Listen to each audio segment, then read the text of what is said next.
the people that live the longest and the people that are the healthiest the longest. And a core pillar of health and longevity is connectedness to people, community, relationships long term. And so if you don't have that, that's not going to help you long term. You're not going to reach fulfillment. Yeah, you can grind alone for a while, but eventually you have to be doing it for something. It can't just be a larger bank account. And if that's all you're doing it for, I got bad news for you. Greg Vetter, Gail Mona back on the table. Let's get it.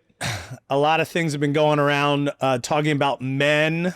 My dad sent me a bunch of interesting articles that have made it to his desk, which means they're very mainstream. He is not on the fringes, to say the least. And it now, I guess, the trends that most people have been observing for quite some time are now becoming more and more mainstream and discussed on national platforms. And it's all just about how society as a whole has made the life of young men very difficult, and they're not handling it well. And I thought a lot of the stats were really interesting. I have 2 sons. I'm a man. I'm the oldest of 3 boys. I understand what it's like from my perspective. I understand what I have to do as a father to keep my sons dialed in and focused. I'm an uncle to a bunch of boys as well. Both my brothers have sons. And so I think it's an interesting topic that for the past couple of years, no one's been talking about, but seems to be pretty mainstream now. I saw an interview of an author, Galloway. What's his first name? Joe? Scott Galloway from NYU. Smart dude. Just wrote a book on basically the struggles of young men and manhood, which I thought was an interesting topic to write a book about. And we're going to be talking about what it takes to be a man, my perspectives on men, any shortcomings I'm seeing, any societal influences I see that attempt to neuter the man, and my upbringing as a boy and how I became a man and everything in between. Awesome. Gail, you're not a man, so this will be interesting. Yeah, so we get 2 different perspectives here. All right, opening question. What does being a man mean to you today? And how has that definition changed over time? Being a man for me is specific to being a father and a husband. It really means leading by example. And as it applies to my kids, it's setting an example of the standard in which I think men should be. So my sons can at least see it. If they choose to exceed it, be it, not be it, that's for them to decide. But the same thing for my daughters, which in some instances may be more important, which is this is what men should be. So right now you're young and you're surrounded by boys. One's in high school, the other's in 5th grade. So there's a spectrum there of ages. And what's acceptable? What should you be looking for from a traits perspective, character, and then just kind of behavioral indicators of what kind of man this boy will eventually become? And so those are the things I teach my daughters, because at the end of the day, if they have boyfriends that eventually potentially turn into serious relationships to then husbands, they need to know what they're getting themselves into at its most fundamental level. So I have some probably deeper conversations than most about behavioral traits of boys, because how you do something is how you do everything. And now I wasn't the same person at 14 that I am today, but there were some traits there that you could carry through that's like, yeah, this guy's wild, but he's going to end up being a good guy. Mm-hmm. So those are the things I talk about with my daughters. And my sons, it's more aspirational. Mm-hmm. What kind of man do you want to become? What matters to you and why? Mm-hmm. What do you think your role is as my son, a future husband, a future father, a future leader, if they choose? And then, because when you're that thing, that's the culmination of 1,000 or 1,000,000 little decisions that took you to that point. And is that deep for my youngest son who's 9? Probably. But you might as well start now. And so, again, what does it mean to be a man? It means leading by example. It means being the man that we've all been waiting for, or that you've been waiting for. There is no white knight coming in. You're it. Mm-hmm. So you got to wake up and realize it's hard. It's not easy. Being a leader is hard. Being the head of a household is hard. Being a captain of a team, if you're a good one, is hard. You don't get to run with the pack. You don't get to be a piece of shit and then a leader and then flip-flop back and forth. It's a conscious decision to be a man of character and substance that one day your kids will be proud to say, that's my dad, Mm-hmm. or that's my husband, or that's the CEO of my company and I'm proud to work for him, or whatever it is. And I think society as a whole for the past, I don't know how many years, we've tried to neuter that or beat that out of men. And now we're facing an epidemic. And it's funny because you see all these viral videos of women walking around complaining, my hair looks great, my skin looks flawless. And there was one woman in Central Park, my boobs are out, and I guarantee you not one guy's going to talk to me. And you hear that all over. Mm-hmm. I'm at a bar, no one's going to talk to me. I'm looking right, I'm at a grocery store, at a gym, no one's going to talk to me. So now what do? Right? The pendulum has swung. Before it was, and you did this the other day, you got complimented for being beautiful, and it was weird and awkward because it was on a Zoom call and the guy was older and you're like, what the fuck? And I was like, I love nothing more than a random compliment from somebody. Yep. I don't give a shit who it is. Mm-hmm. I've had a woman honk her horn at the mall, wave me over. I thought she was there was an emergency.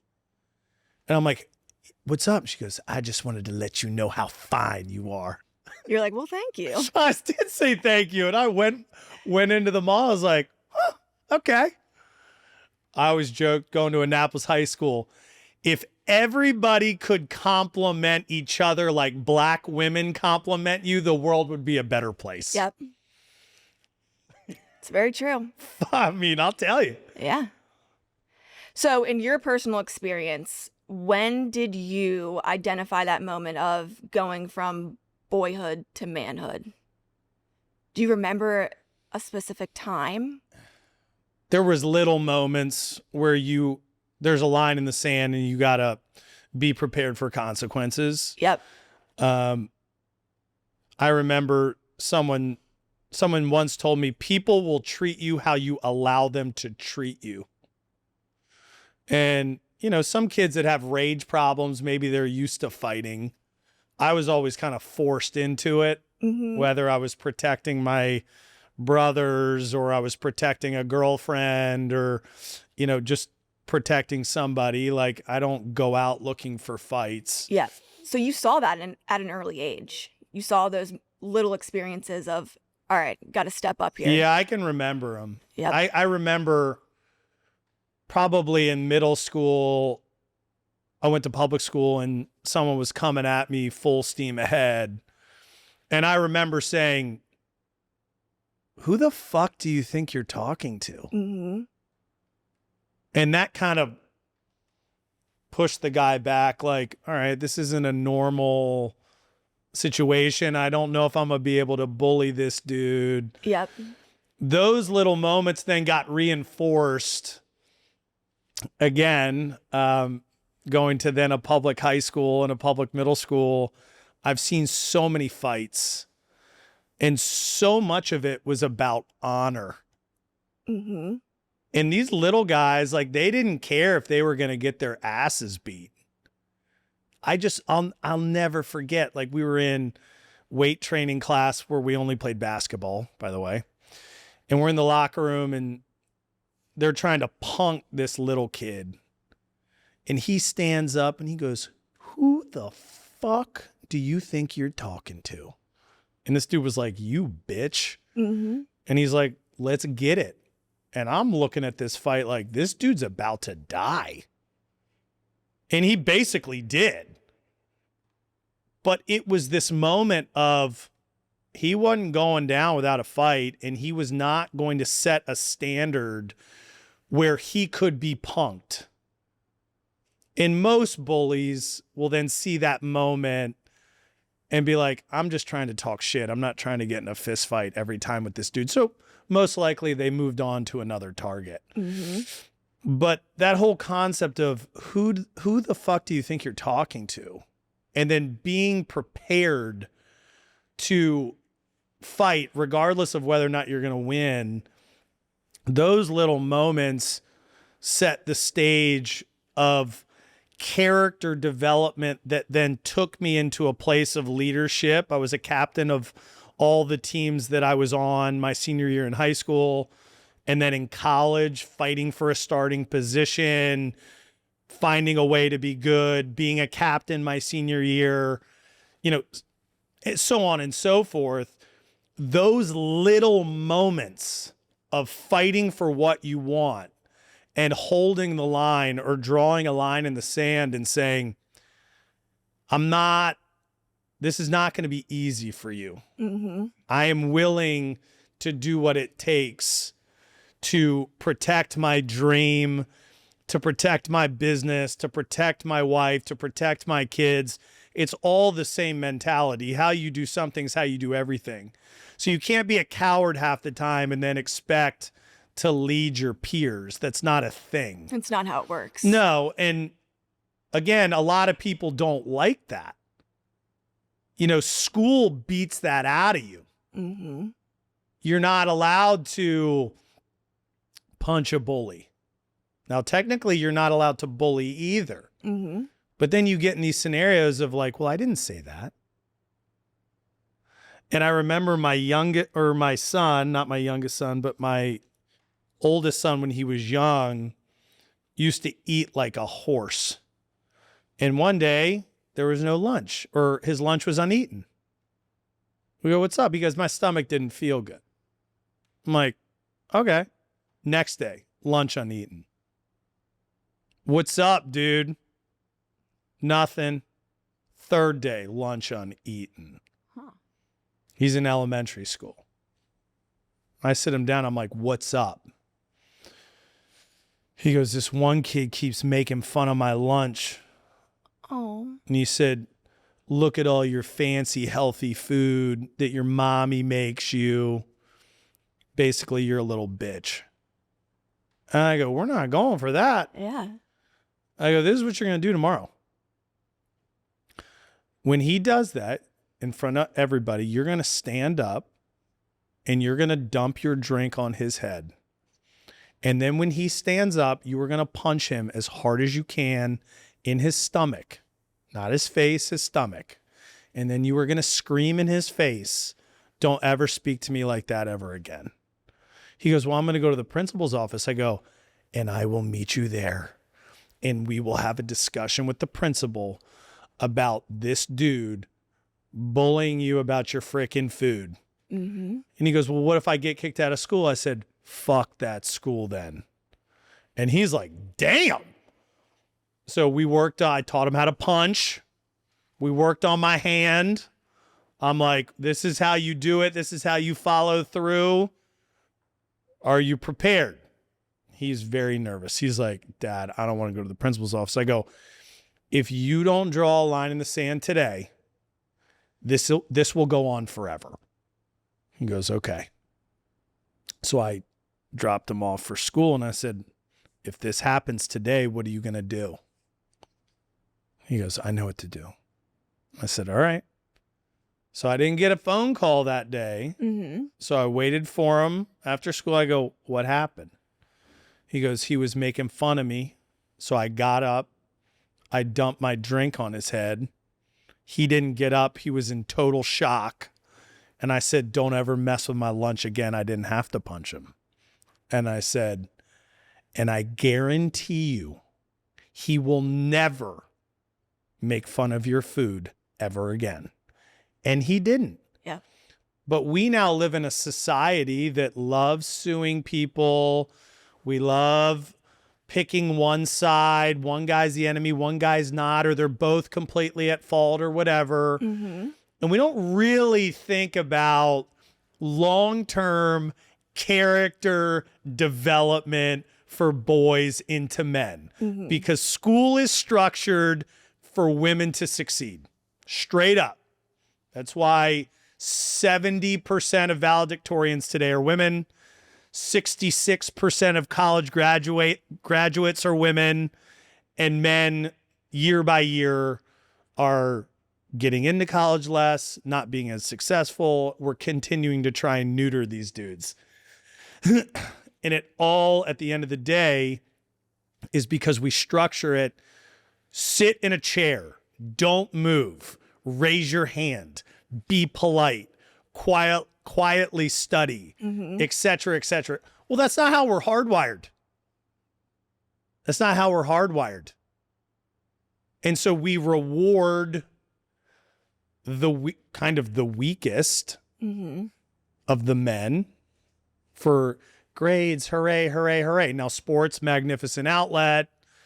All this extracurricular activity stuff. There's schools now that focus on the outdoors. There's other ways now that people are starting to realize, like, hey, I don't know if this is sustainable long term. But we're not really helping them.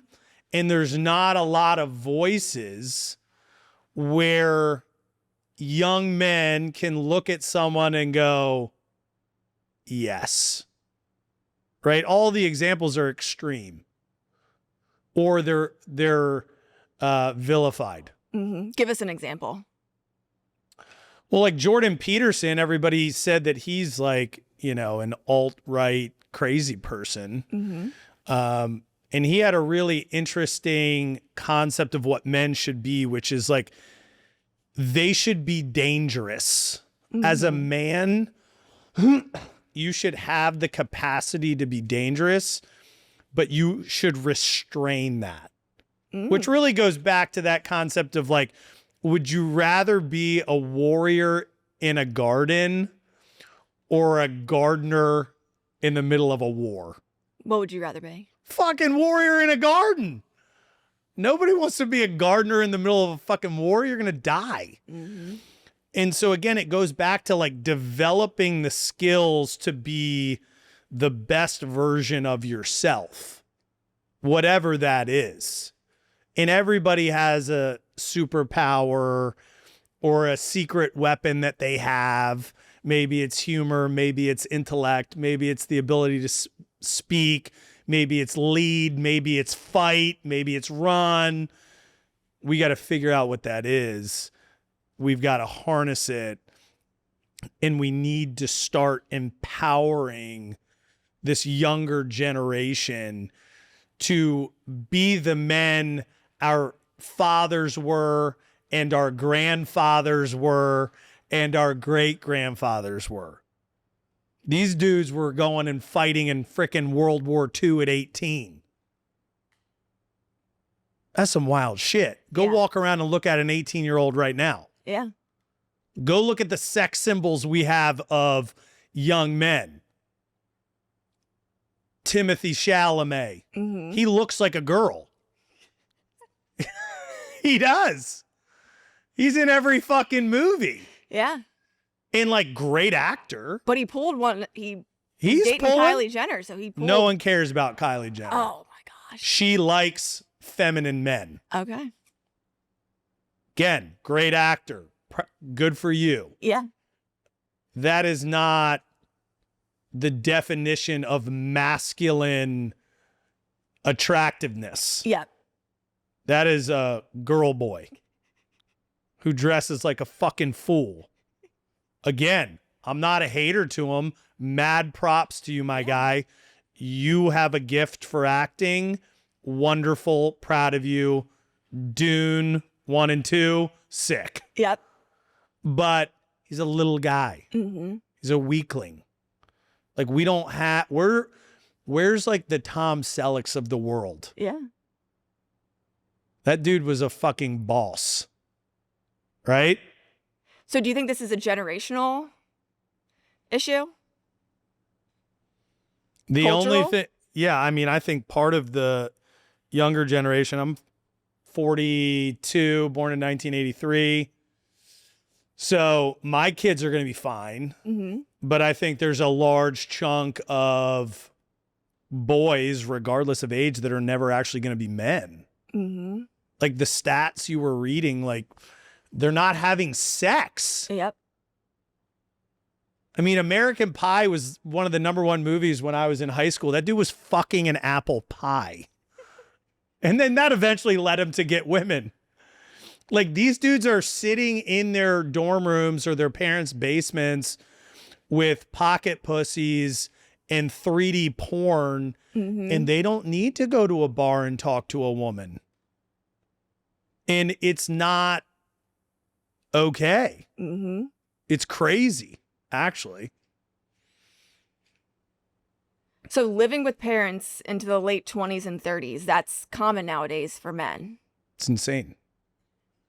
I bought my fiance a fucking house when I was 23 years old.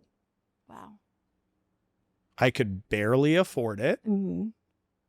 I had to work 3 jobs at the time to make my mortgage. I rented out one of my bedrooms, but I wanted to start a family. I wanted to get married. We were living in a house. It's a townhouse, but a nice townhouse. Like that was happening.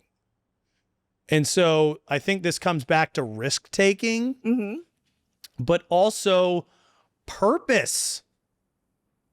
If you're not wanting to get married, if you're not wanting to start a family, if you're not wanting to be independent or, you know, live a life of adventure and everything else, well, you don't have any reason to do what I just said. You can stay in your parents' basement forever. And I know 2 guys that I went to high school with that still are. Really? They're not doing well. Yeah. But that's what they're doing because they have no purpose. So I think it is this bizarre numbing of reality where everybody just says it's okay. Yeah, for sure, man. You know, live with your parents until you're whatever and save money. Well, that makes sense.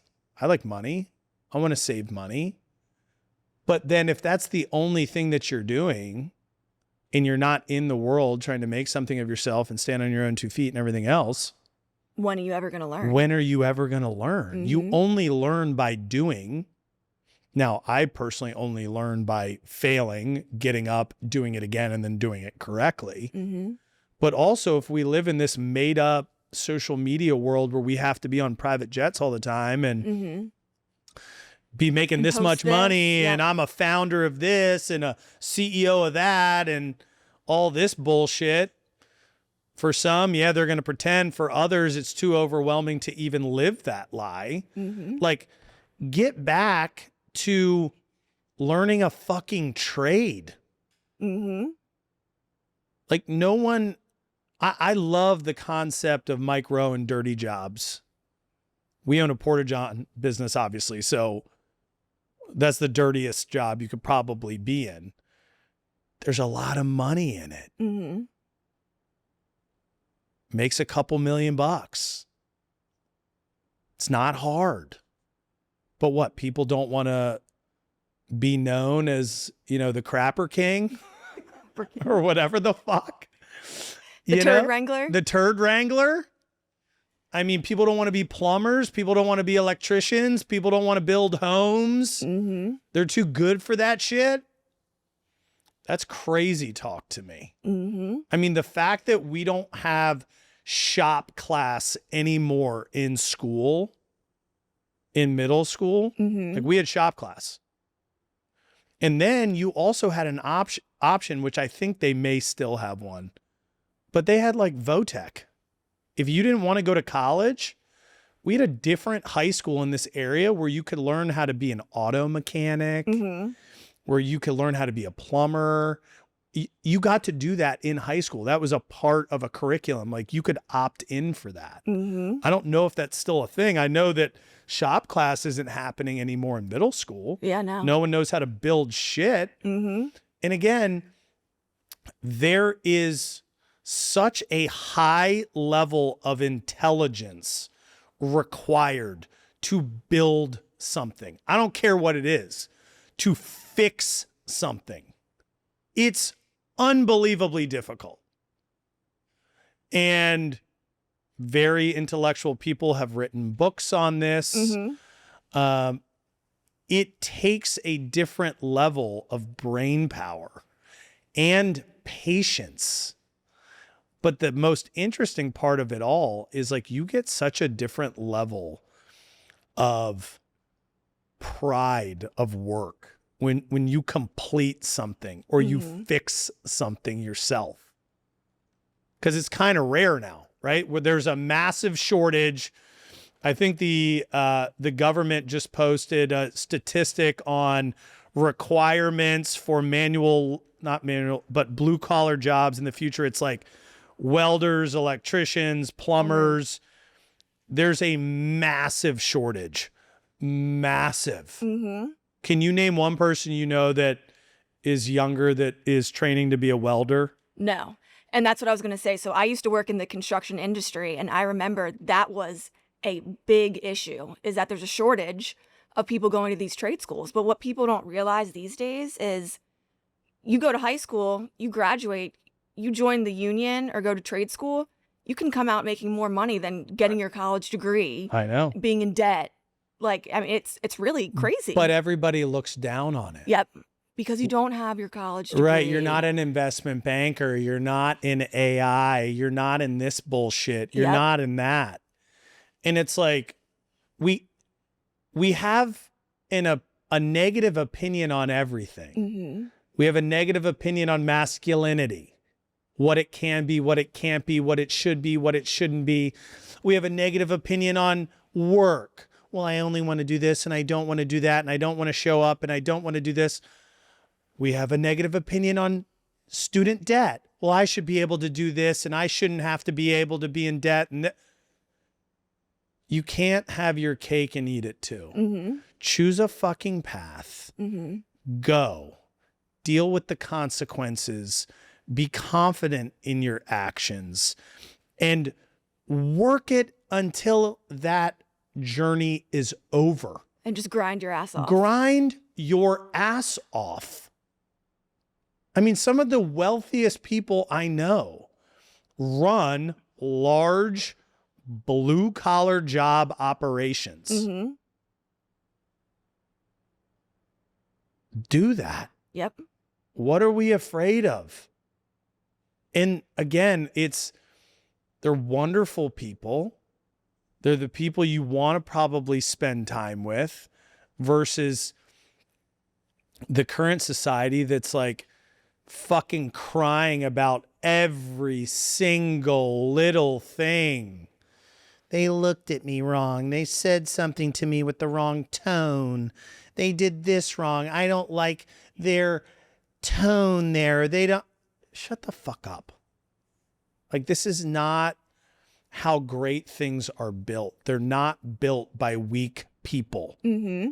Great things are built by strong motherfuckers.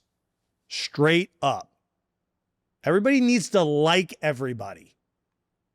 Why? Well, I don't like that politician because of their tone. How are the results? Love the results, then shut the fuck up. Mm-hmm. You don't need to like everybody. Are they good at their job? But that can be a hard concept for someone to... It's a hard concept for everyone. Yeah. You know, I'm not going to get in the specifics with it, but like, one of my kids had a coach. Okay, great. Nice coach. Mm-hmm. Not getting the most out of them. And so we moved them to a coach that I don't like personally. Do they do what's right? Yes. Are they getting the most out of my kid? Yes. Do I need to have them as my best friend? No. And that takes maturity to say, is this person getting the most out of my kid, or is this person doing their job to the best of their ability? I don't have to like them. Mm-hmm. There are times when you need to like people. Most of the time, you don't. Mm-hmm. But we all want this fantasy equation where we like how they look, and we like how they talk, and we like their tone, and we like how aggressive they are, but we also like how sweet they are. And we like how they approach this, and we also like how they approach this. And that's not a thing. Mm-hmm. It's not a fucking thing. No one's perfect. No scenario's perfect. And your evaluation of every scenario in your own little head is also not accurate just because it's in your head. I tell entrepreneurs this shit all the time. Just because you came up with an idea doesn't mean it's a good one. Mm-hmm. Just because you have an opinion on something doesn't mean it's right. Open your ears. Assess the situation. Take in feedback. Test things. Be a guinea pig to yourself. Strategically improvise.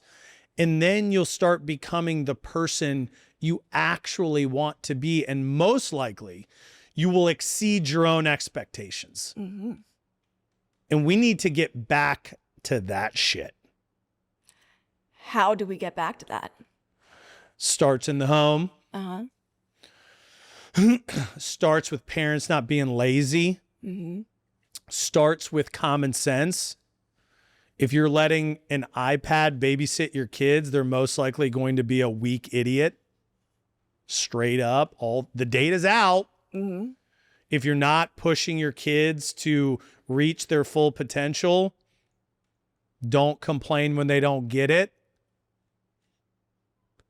You know, like, you have to be a voice of reason, but you also just can't. It's not everybody else's fault. When my kids go, my coach doesn't like me, I go, I don't care. The refs were horrible. You're never going to have a good ref. Mm-hmm. I don't get enough playing time.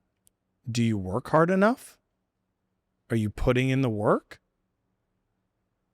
That is a conversation with the mirror. Before you start whining to me, have you looked in the mirror and had a conversation? Am I doing everything in my power to be the best version of myself for this current task at hand? I guarantee you, guaranteed, 99.9999% of people are not. So stop bitching. But something can be changed. Everything to get to can that be point. everything can be changed. Mm-hmm. The moment you make a conscious decision to change for the better, you will begin to get better. That singular moment. It's not going to happen overnight. It may happen in a year. It may happen in 2 years. But day by day, in every way, you can get better and better. That's from Nappy Hill, the original OG triple OG. And if you say that to yourself, every day in every way, I'm getting better and better, and you have a success consciousness where everything you're thinking about is, how can I be a better dad? How can I respond to the situation ideally? Now, no one's perfect, and you're not going to do it most of the time. But if you make little changes every day and you get 1% better every day, that's 365% at the end of the year. Mm-hmm. That's a lot. But what most people do is we get 20% better one day, and then we never do anything ever again until 3 months later, we get frustrated with ourselves and we don't do shit. Mm-hmm. That's not how it works. All right, next topic. Galloway cites that men account for 3 out of every 4 deaths of despair, suicides, overdoses, and alcohol-related deaths. What does this say about men's mental and emotional health today? Gosh, I mean, if you were just going to read that statistic, you would say that they're weaker mentally. Mm-hmm. But I also would say that we go through shit that women don't have to go through. Mm-hmm. And we take on the world on our shoulders when we lead a household and organizations and everything else, that most people don't have to shoulder that. Mm-hmm. And I'm not saying women don't have it hard, but what I am saying is the expectations for men to be strong and tough and good leaders and resilient and not cry and not bitch. Yes, it's societal, but it's also hardwired in who we are. Mm-hmm. And I think when there is not the reciprocal validation from the opposite sex or from life, where you're not seeing results, and for the current state of affairs, for so long we've been just like, toxic masculinity, you're a fucking chauvinist pig, the patriarchy, blah, blah, blah, blah, blah. You kind of sit back and you go, what's the fucking point?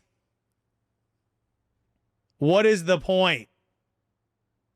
Like when cops in New York City were just getting fucking harassed a couple years ago, and everybody hated the police in New York City. They all go, defund the police, defund the police, defund the police. They're like, fuck it, I'm retiring. I'm going to go do something else. Because the thing that kept this job going was at least I had respect and appreciation for the sacrifices that I was making every single day. Mm-hmm. And they did a whole series of interviews with cops in New York City that were retiring. And they go, why the fuck would I do this job for such little money if you're then going to spit on me and tell me that I'm a worthless piece of shit day in and day out? Mm-hmm. They're not going to do that. There's other options. But for men as a whole, if everybody's telling you that your genetic hardwiring is wrong, and your desires are wrong, and your aggression is wrong, and your tone is wrong, and things that you find funny are wrong, and everything is fucking wrong, eventually if you're not stubborn or strong enough to break through the noise and find the voice that you need to hear for your own calling, you're going to go, fuck it, man. And you're going to get addicted to drugs, or you're going to drink your sorrows away, or you're going to numb yourself through porn or whatever else, and you're going to completely desensitize yourself. And then you're going to wake up one day and go, what the fuck is, like, what am I doing with my life? And so I've always made it a conscious effort as much as I possibly can. And a lot of this is my dad. I mean, he read the book Iron John, which was basically an instruction manual of how to raise strong men. And so he always cutting wood, lighting bonfires, shooting guns, throwing darts, smoking cigars before we probably should have been. But just doing man shit together. And he always harnessed that. We're building slingshots. We're making potato guns. We're getting into trouble in the woods. And he always understood what we were doing. So even though the neighbors are shrieking and yelling that the boys are too wild, he never dampened our light, ever. And so with my sons in today's society, I do the same thing. And for my daughters, when they're complaining about their brothers, I explain to them, this is how they're hardwired. This is good. You don't want a weak brother. You don't want a weak dad. You need strong men in your life that will fight for you. Now, I teach them how to fight for themselves as well. Genevieve is a vicious motherfucker. That's why I love her, because she can teach my daughters how to be strong women in ways that I cannot. I don't understand it. And I don't think I should be able to understand it. But the need for strong parents to build strong kids, it's more critical than it's ever been. And again, just going back to men and raising strong men and making sure that my kids especially are not susceptible to that statistic. You've got to remove all of the chaos that causes that statistic to happen. Because you think about it, if a dude has a bunch of good buddies and they're out in the woods, or they're playing sports, or they have outlets to be normal boys and men and all the things that we know make functioning, wonderful human beings in society, they're probably not that statistic. So here's a follow-up question for you. Why do so many men feel isolated or without purpose despite living in a connected age? I think it's information overload. It kind of goes back to the partner thing. I mean, when our grandparents got married, saw her at a bar, liked her, asked her out, they got married a month later. And then they said, well, this is my spouse. I'm not leaving you. Like, we're going to figure it out. Your selection process was more limited. And so you kind of, I don't want to say you compromised, but you made the most out of it. Now, if you're a beautiful woman, not so much a man, you have access and compliments coming from the planet. Everybody on the planet can find you. Everybody can slide into your DMs. Everybody can swipe right. You've got 10,000 options for a date. And you look at it surface level and description. You don't know who they are. You don't know if they're funny. You don't know if there's a weird animal magnetism that you don't understand. You look at a picture, you go, nope, nope, nope, nope, whatever it is. I don't even know how the dating apps work. Is it swiping right? Swiping. Swiping? Yeah. So if you like them, you go right. I'm honestly not sure. I'm not on dating apps, but I don't know. I met Genevieve. But yeah, I think it's in swiping college. right means you like them. Okay. Yeah. I met Genevieve in college, so I missed that whole thing, thankfully. But I think it's information overload. Mm-hmm. I think there's too much coming in 24 hours a day, and there's no silence in everything you do today. If you're connected to the social media platforms, everyone's got a fucking opinion that it's wrong. Mm-hmm. Again, let's go back to when I was growing up. We had, I don't even know if you could call it the internet. It was fucking AOL dial-up. You plugged it in. It made a weird noise. That was it. There was no research on anything going on. So you just kind of like, I think I want to be a doctor or a professional then that was it. There were no other options. And so for these guys today, I think there's too many options. Mm-hmm. And maybe the ones that they really like, society tells them that they're wrong. You can't be a fucking plumber. You can't be an electrician. You're going to be poor. Women aren't going to like that. They don't want a blue collar worker. They want a fancy banker or a lawyer or somebody in tech that can be a billionaire with a single app. We don't appreciate or value the grinder. Mm-hmm. The dude that wakes up and gets after it. And over time builds something that's real of substance. We're worried about likes, pretend friends, who's in my pretend DM. Like, men aren't even asking women out verbally. Mm-hmm. I got a great story. I think I've told this before. Alex Woodall, who runs Tushy's, that whole crew of guys I saw walking into Acme Bar. Mm-hmm. So I'm on a double date. My wife, Brian, his wife, we see him walk in. We're at Preserve across the street. They see us. They're like, come into this bar, because they're 21 now. So it's like, I was coaching them when they were 13. Yeah. So we tell Genevieve and Claire, like, you guys drive home. We don't know when we're coming home. Boys' night out. We're going at least for a couple hours, and we're getting the bar tab for these dudes, and we're going to see what's going on. So we get them buckets of beer. They're usually buying freaking Milwaukee's Best Light or Natural Light or whatever they wanted, they got. And there's this group of women at the bar 10 feet away. We're in the corner, and they're looking at this group of men. So I go to Alex. I'm like, dude, that one girl's looking at you. Go talk to her.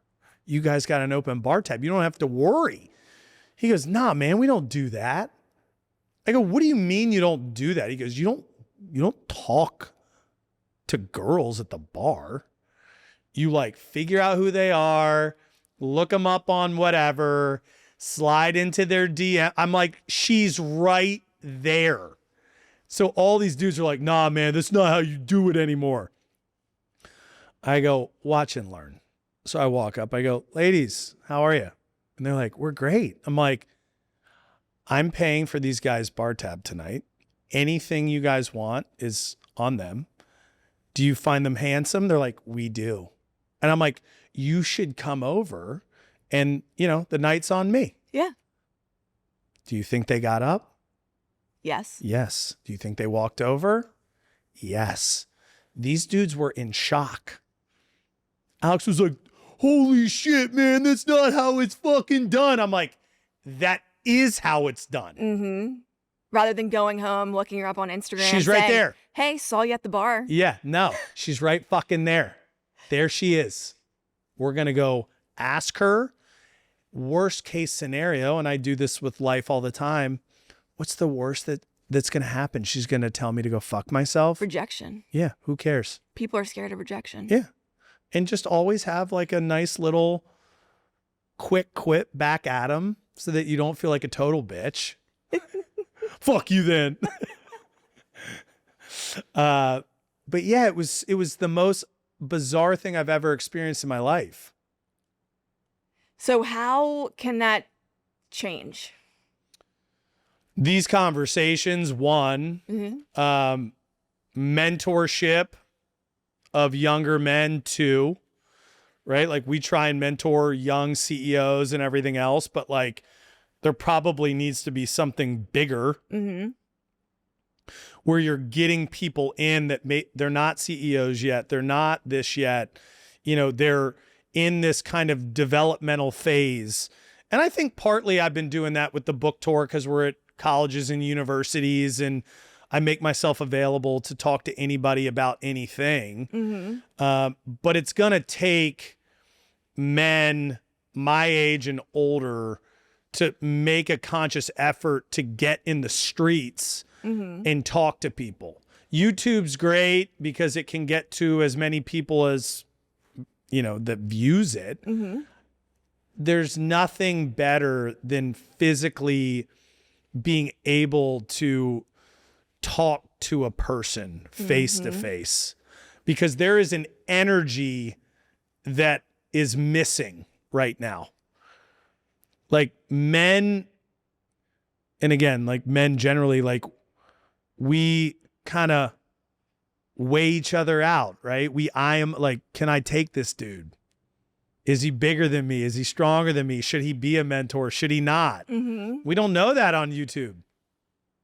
Maybe a dude's like 5'2", 100 pounds, and you know, you think he's 6'5", 220, and like, I'm not saying there's anything wrong with small guys. I'm just saying that's a massive difference in reality versus what you think. So going back to the dating apps, here's a crazy statistic. On dating apps, the top 10% of men receive 80 to 90% of the swipe rights. Yeah. What impact does this have on self-esteem and how men view their value? They think they're worthless. I mean, so much, and I have some friends, they would probably, if we were in the dating app scene, never get a swipe ever. But what I've found with men is we figure out how to adapt. So, you know, one of my buddies, little, weak, but loudmouth, super successful, very funny, very bold.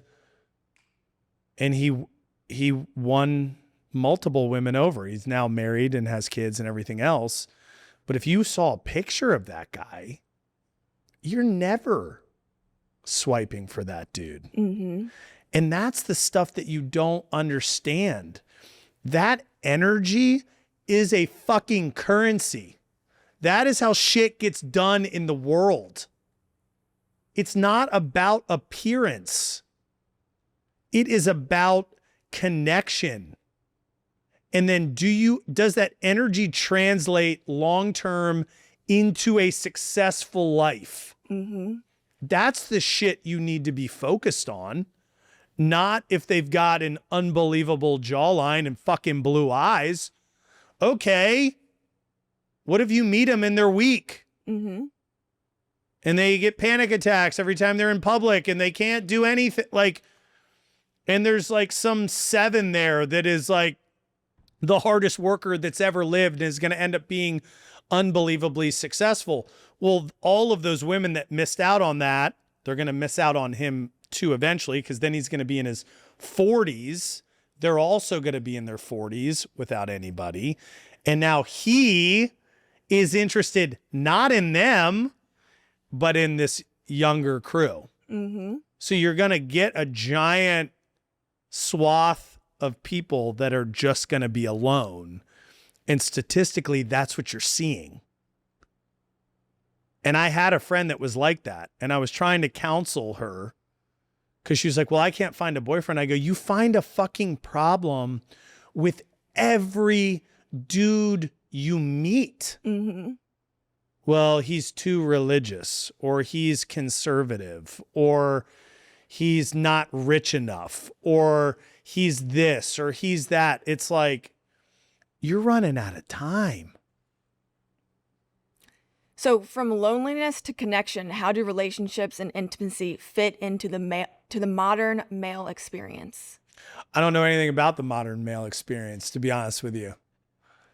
I just know about my male experience. I would not say I have a modern male experience at all. Mm-hmm. I would say that relationships, all of the studies have been done on the people that live the longest and the people that are the healthiest the longest. And a core pillar of health and longevity is connectedness to people, community, relationships long term. Mm-hmm. And so if you don't have that, it doesn't take a mathematician to figure out that's not going to help you long term. Mm-hmm. You're not going to reach fulfillment. You're not going to reach joy or happiness or purpose. Like, yeah, you can grind alone for a while, but eventually you have to be doing it for something. It can't just be a larger bank account. No one fucking cares about that over a certain number. Mm-hmm. And if that's all you're doing it for, I got bad news for you. If the economy fails or the stock market crashes and all of that goes away and you have nothing other than that number on a computer to define your value, your mind is going to be fucked. It's going to be fucked. So the relationships and family and actual real friends, that's the bedrock. That is the foundation. Everything above that, it's going to go up and it's going to go down. But you need to have a baseline of purpose or you're going to have nothing. This is Greg Vetter's podcast. We just talked about being a man and life lessons and leadership and everything else under the sun involving masculinity and toxic masculinity or the lack thereof. See you again soon.